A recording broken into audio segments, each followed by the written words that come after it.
Nigeria set for more intra-African trade relations with launch of customs pact to build bridges, break barriers across Africa.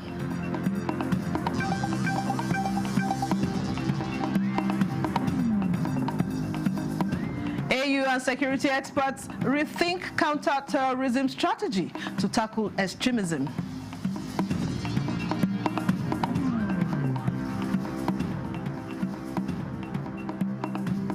And Senate convinced stakeholders to charter course to make Nigeria Africa's vehicle manufacturing hub.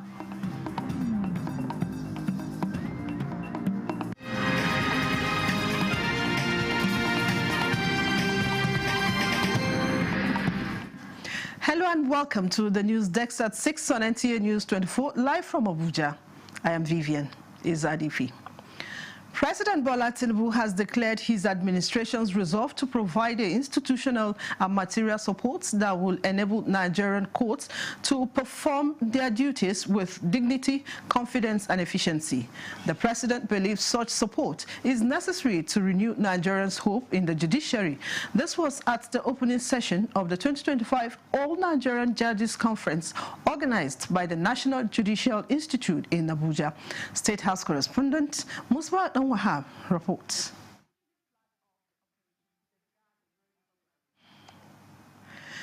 Nigeria is set for more intra-African trade relations with the launch of the Customs Pact, the Partnership for African Cooperation in Trade. Nigeria's Vice President Kashim Shettima at the opening ceremony commended the Nigerian Customs Service for hosting the meeting, which is expected to bring a shared mission into focus with the theme Breaking Barriers and Building Bridges. State House correspondent Abdurrahman Jibrila has more.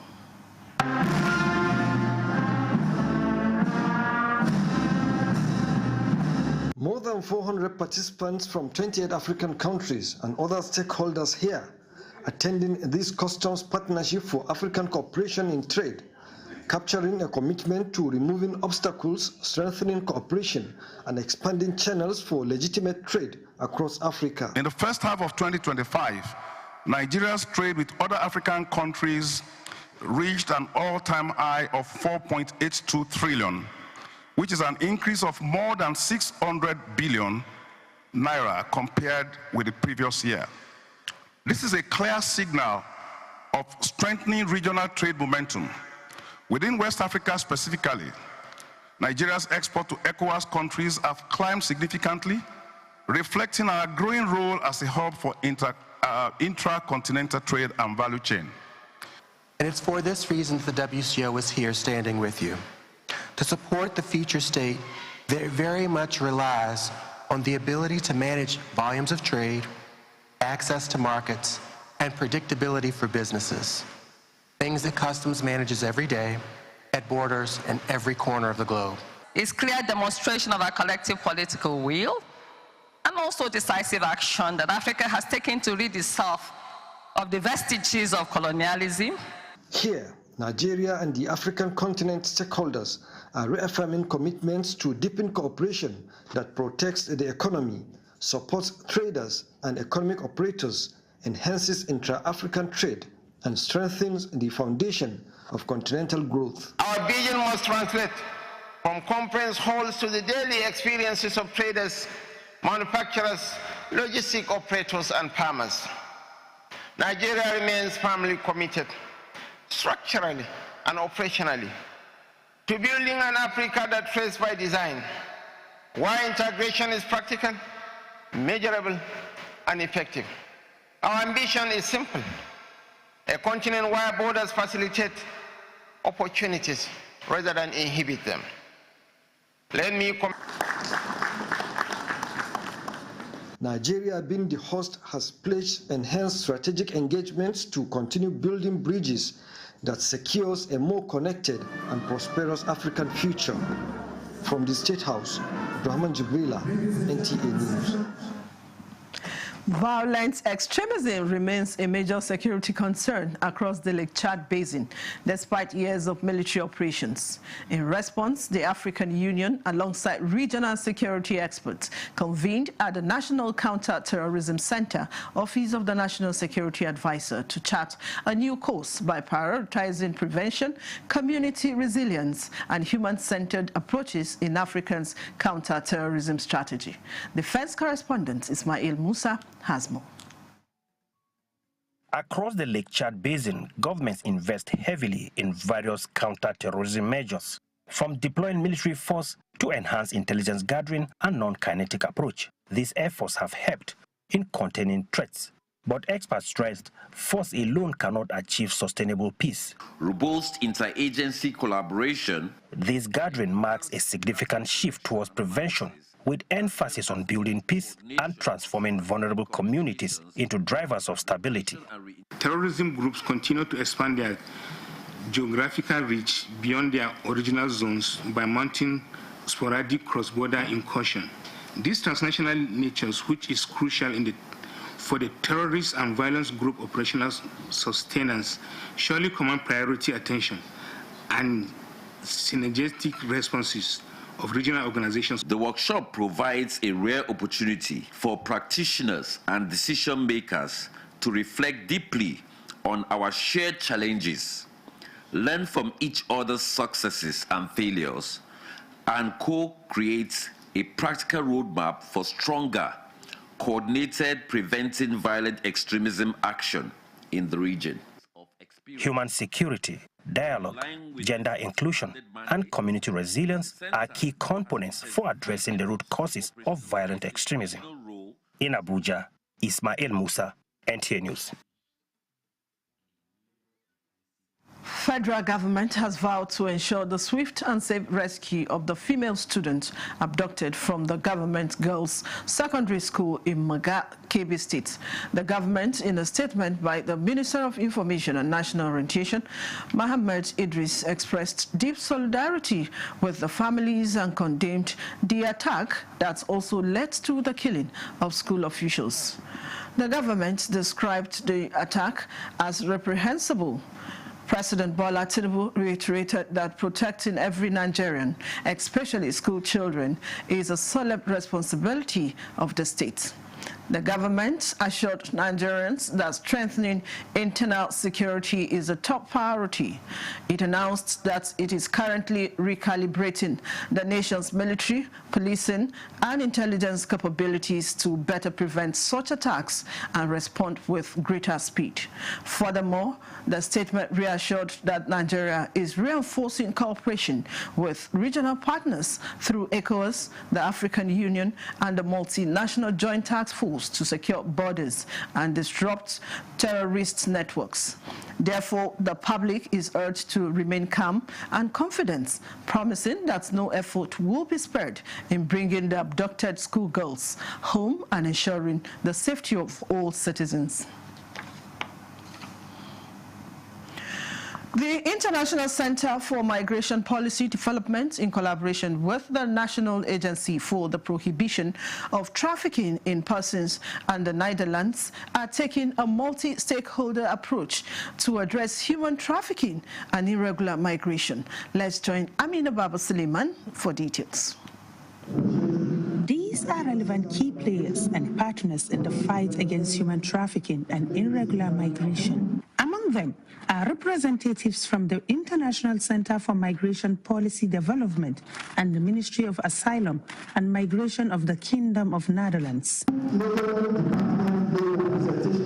They are in Kefi, Nasarawa State, for capacity building that will modernize NAPTIP's human resources framework in line with changing operational demands to fulfill its core mandate of combating human trafficking, safeguarding victims, and fostering safe, regular migration across Nigeria. Director General Binta Adamu Bello of NAPTIP reiterated the agency's commitment to scaling its activities, which demands a stronger, more unified structure responsive to shifting domestic and global dynamics.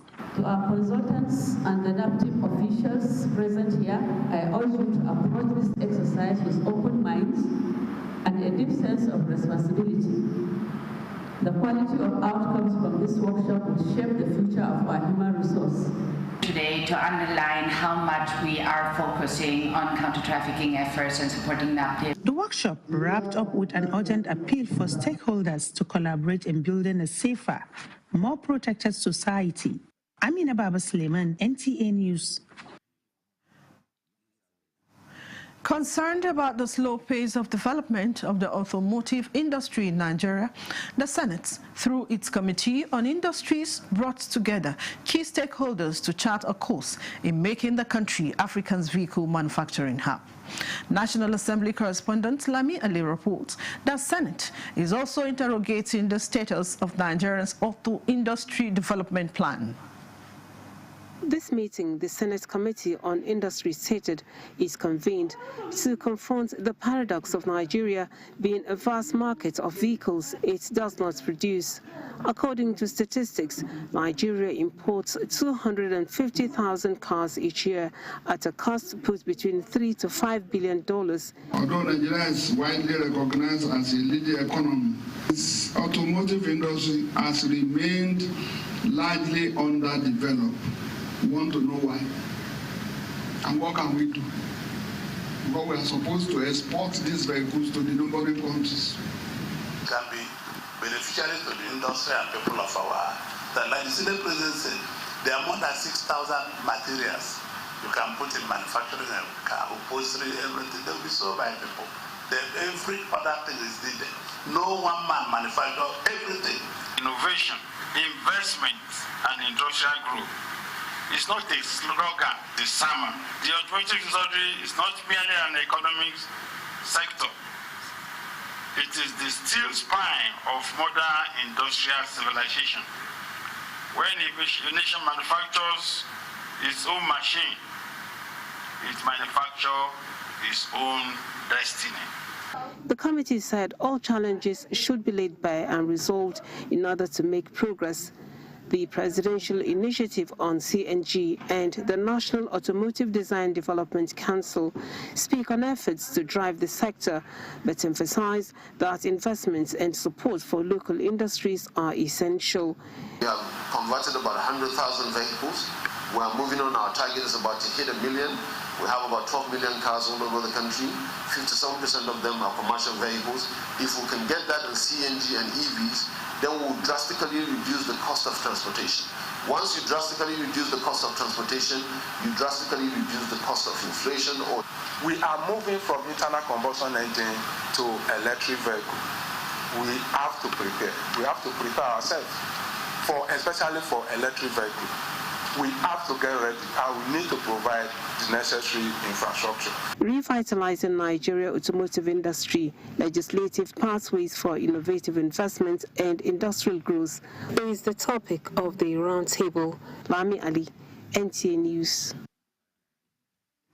You are still watching the news desk at 6 on NTA News 24. More reports shortly. To stay with us. Furniture's legendary final sale of the year is here. This festive season, enjoy extra savings on luxury and comfortable sofa sets, modern and functional dining sets, sophisticated and smart bed sets, and our royal collections. Classy, premium, and truly exclusive. Shop 10 million naira and receive a complimentary Daisy tea set. Spend 15 million and take home a 65-inch smart TV. Go higher at 20 million and experience unmatched comfort with our exclusive massage chair. Visit our showrooms in Abuja, Lagos, Kano, and Enugu, or shop online. It's big, it's bold, it's unforgettable. It's Baffy Furniture's legendary final sale of the year. And the National Productivity Order of Merit Award goes to the only tomato paste manufacturer to win the National Productivity Order of Merit Award by the Federal Government of Nigeria, endorsed by the Association of Private Medical Practitioners of Nigeria. This is an evidence of 100% natural goodness, great quality, and great taste. So eat healthy to live longer. Use Arisco tomato paste and products. 100% natural tomato. Better food now. Buy now and enjoy up to 20% discount. Risco tomato paste, the taste of Nigeria. This is NTA News 24. Welcome back to more reports as we now take you to our earlier reports where the President Bola Tinubu declaring his administration resolved to provide the institutional and material support that will enable Nigerian courts to perform their duties with dignity, confidence and efficiency. The report. The chief of the executives and president of a nation in the midst of men and women of the bench, regarded as the pillar of rule of law and democracy. They are here hoping to reinforce a confident judiciary once again. But these are days when the common man is apparently nursing doubt in his supposed last hope. There are public concerns about delays in the dispensation, integrity, and access to justice. President Bola Tinubu recognizes the judiciary for standing firm as the stabilizing force of national life, but equally acknowledges the growing unfavorable perception of the public on the judiciary. No amount of reform can succeed if integrity is compromised. Justice must never be for sale. The bench must never become a sanctuary for compromise. Corruption in any form or any arm of government weakens the nation, but corruption in judiciary destroys it to the core. When justice is compromised, government loses its integrity and democracy loses its foundation. And now that the members of the bench seek to strengthen their confidence, President Bola Tinubu offers his administration support towards improving their working and living conditions for a much better administration of justice that will in turn earn public trust and confidence. The executive, the legislature, and the judiciary must remain united by purpose, even when separated by function. My administration believes that a judiciary that is strong in capacity, efficient in process, and uncompromising in integrity is not merely desirable, it is indispensable to the survival of our democracy and prosperity of our nation. We cannot build a just society without a fearless and functional judiciary. In this period, we have resolved to provide institutional and material support that will enable our courts to perform their duties with dignity, confidence, and efficiency. Chief Justice of Nigeria, Kudirat Kekereekun, equally recognizes the challenges confronting the judiciary and believes the discourse here will contribute to the ongoing reform in the sector. We must be the example we seek to inspire. The robe we wear must never be a cloak for impropriety, but a symbol of incorruptible honor. With collective will, renewed commitment, and divine guidance, we shall succeed in restoring the dignity of our noble profession. As the judges of the superior courts in Nigeria respond here, President Tinubu expects transformative resolutions that will ensure Nigeria's judiciary continues to stand as the conscience of a nation and guardian of its democracy. In Abuja, Muspal Dan Wahab, NTA News. Vice President Kashim Shettima leads the National Chairman of Progressives Congress, Professor Natawe Yelwada, and other party stalwarts at the national and state to Muhammadu Buhari's Lokoja Kogi State to receive former governor of the state, Idris Wada, and his supporters from the People's Democratic Party to the All Progressives Congress.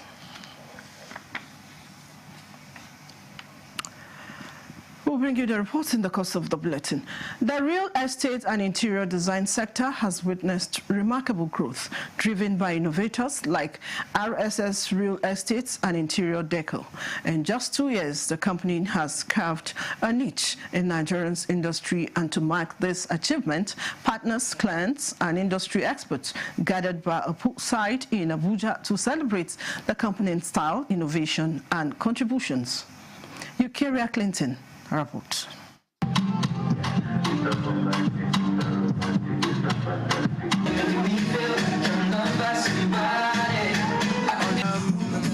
They got my property for me. It was a very, very good property. And they were there throughout the whole experience.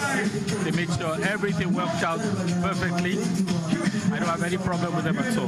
They're hands-on right from beginning to the end. They did a fantastic job, and I recommend them to everybody I know.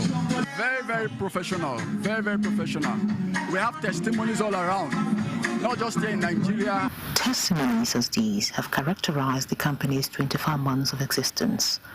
What started as a budding vision has evolved into a brand, redefining excellence in real estate solutions and interior transformation.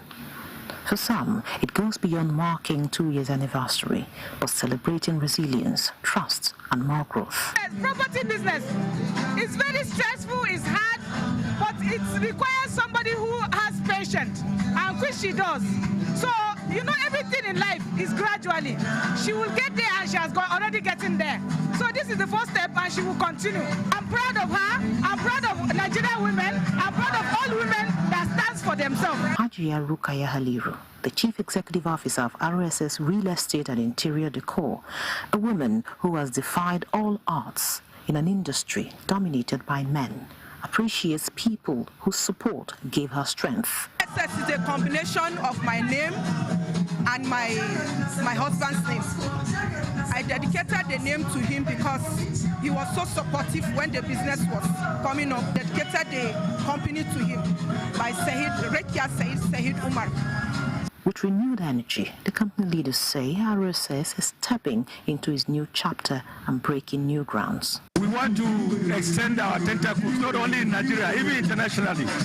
But we have started. RSS is looking at the future as one vision to give an average Nigerian a roof over their head. 2 years may seem not too long, but the impact echoes across the lives and spaces the company has touched.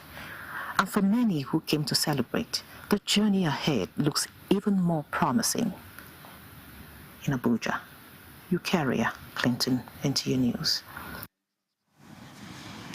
In shaping Nigeria's digital economy through digital innovation, the All Hands Strategy Retreat 2025, held under the theme Aligning for the Future, Innovation and Sustainable Growth, has brought together key stakeholders to discuss the future direction of NINCOMSAT and its role in advancing the nation's digital landscape. Central to the discussions was the agency's pledge to remain at the forefront of digital transformation in Nigeria and across the African continent. Suleiman Abdulwahab reports. Your work builds the future, your work bridges the gap, and your work brings possibilities to everyone. The gathering represented a strategic roadmap to position NINCOMSAT as a central driver of growth within the digital economic ecosystem. The managing director and the CEO, Nkechi Egerton Indahe, explained that the agency aims not only to maintain relevance, but also expands its influence beyond Nigeria, contributing meaningfully to African brothers' digital transformation agenda. That's our big desire for NINCOMSAT going forward, that we are profit-driven, that we can sustain our growth. Even as a government entity, we can generate revenue and sustain growth. In a place like Brazil, where they're using satellite internet to get cars, to get buses to provide internet, or to deliver internet to remote schools, and they've covered as much as 90,000 schools. So looking and learning from them has proven to us that indeed satellite-based economy or investing in satellite for last-mile internet delivery can change the game. The leadership emphasized NINCOMSAT's commitments to broad national impact in sectors like healthcare, education, and agriculture, ensuring underdeveloped communities are not left behind. If you have heard about a program they call Digital Switchover, it's currently with us. Over 30 channels are running on that satellite. There are plans to take it to 90 TV channels. This year we've done a lot in terms of the 774 projects has been going on, and so many MOUs been signed here and there. The All Hands Strategy Retreat 2025 reaffirmed NICOMSAT's mission to drive innovation and expand its impact on Nigeria's and African digital future. In Abuja, Suleiman Tabu Abdul Wahab, NT News. That concludes the news desk at 6 on NTA News 24. Thanks for watching. I'm Vivian Ezadifi.